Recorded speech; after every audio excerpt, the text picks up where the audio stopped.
Hey everyone, before we leave this chapter of lives behind, I'd like to say a few things. This day is a special day, not because high school is over, but because this is our time to go out into this world with positive vibes and do our thing. This world will be the change in this world. Everything we have done has led to this moment. We worked hard and pulled countless all-nighters to turn in that last-minute book report or lab. Although we felt like we would never make it through, here we are.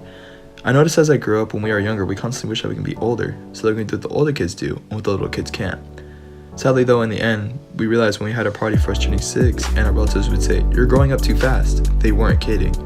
As you grow up, you start to realize that you wish you were young again. It's odd, but sadly it's true.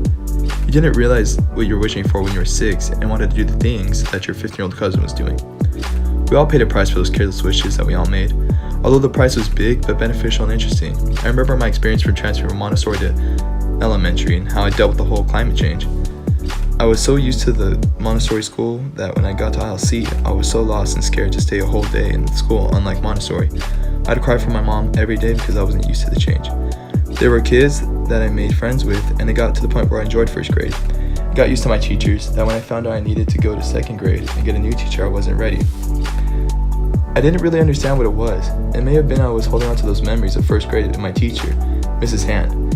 It made me scared again to meet another teacher, start another year, and move on. It's funny because it was like I was scared to grow up even though it's what I wished for all the time I was a kid. Although when I got to second grade, things were harder on me with the workflow, but I managed and still enjoyed school. School prepared us for the next chapter each year every time we would go up a grade or go to a new school or make new friends. Like elementary school prepared you for what waits you in the future. The more we cling on to, the more it holds us back. Life keeps moving and you need to cope with the changes and keep moving forward because in the end of the struggle, there's success.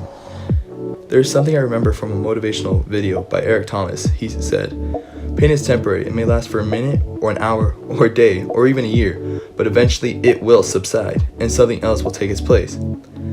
These are the things you should always keep in the back of your mind because change comes flourishment. My pain and sorrow in elementary eventually subsided and I experienced the fruits of school and education. The pain I experienced taught me how to cope.